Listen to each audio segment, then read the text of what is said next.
உங்ககிட்ட ஒரு 3 மணி நேரம் டைம் இருக்கும் அப்படின்னா நான் சொல்ற ஒரு படத்தை போய் கண்டிப்பா பாருங்க. ஒரு நல்ல ஒன்லைன் ஸ்டோரி, பட் மேக்கிங் கொஞ்சம் அப்படி இப்படி தான் இருக்கும். பட் படம் நல்லா இருக்கும். நான் இன்னைக்கு சொல்ல போற படம் பேர் தான் பாத்தீங்கன்னா குபேரா. இந்த படத்தோட ஒன்லைன் கதை என்ன அப்படின்னா, ஒரு பிசினஸ் மேன் அரசியல்வாதிங்க கூட சேர்ந்து ஒரு டீலிங் பேசி 1,00,000 கோடி ரூபாய் வந்து லஞ்சம் கொடுக்க பிளான் பண்றாரு. அந்த மிஷனை முடிக்கிறதுக்காக ஜெயில இருக்க ஒரு சிபிஐ ஆஃபீஸர் கிட்ட போய் ஹெல்ப் பண்ணி நிக்கிறாரு. ஆனா அந்த சிபிஐ ஆஃபீஸரும் வெளியே வந்து இந்த ஹெல்ப்பை முடிச்சு கொடுக்குறாரு. ஸோ அதுக்கு ரேண்டமா ஒரு 4 பிச்சைக்காரங்களை தேர்ந்தெடுத்து அவங்கள ஒரு பிசினஸ் மேன் மாதிரி போர்ட்ரே பண்ணி அவங்க பேர்ல ஸ்விஸ் பேங்க்ல அக்கௌண்ட் ஓப்பன் பண்ணி இந்த பணத்தெல்லாம் டிரான்ஸ்ஃபர் பண்றாங்க.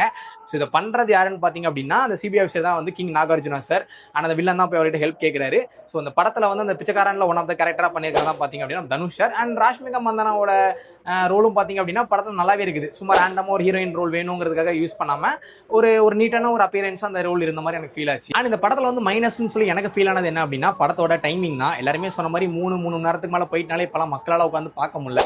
தளபதி கூட வந்து அட்லீஸ்ட் சொல்லியிருப்பாங்கன்னு சொல்லுவாங்க, ஆடியன்ஸோட ஸ்பேன் டைமே பாத்தீங்கன்னா ஒரு 2.5 மணி நேரம் தான். நம்ம அதுக்கு முன்னாடி ஒரு படத்தை எடுத்தோம் அப்படின்னா கண்டிப்பா அதை யாரும் பெருசா உட்காந்து பார்க்க மாட்டாங்க அப்படின்னு சொல்லி. ஸோ அது எனக்கு இந்த படத்தை பார்க்கும்போது லிட்டரலி ஃபீல் ஆச்சு. கரெக்ட் தான், நம்மளால ரொம்ப நேரம் உட்காந்து பார்க்க முடியல. ஃபர்ஸ்ட் ஹாஃப்ல ஒன்றும் தெரியல, பட் செகண்ட் ஹாஃப்லாம் போக போக டே படத்தை முடிச்சப்படா வீட்டுக்கு போங்கிற மாதிரி ஃபீல் ஆயிட்டு. ஆனா படத்தோட கதை நல்லா தான் இருந்தது. என்ன ஒன்று, கிளைமேக்ஸை டேரக்டருமே ரொம்ப அவசர அவசரமா எடுத்து முடிச்ச மாதிரி இருந்தது. ஸோ மற்றபடி படம் வந்து கண்டிப்பா ஒரு நல்ல படம் தான். நீங்க வந்து உங்களுக்கு 3 மணி நேரம் டைம் இருக்கு அப்படின்னா இந்த படத்தை போய் கண்டிப்பா பாருங்க. பார்த்து எப்படி இருந்துச்சு கமெண்ட்ல சொல்லுங்க. இந்த மாதிரி மோர் வீடியோஸ்க்கு மிஸ்டர் விஜய் வ்ளாக்ஸை ஃபாலோ பண்ணிக்கோங்க.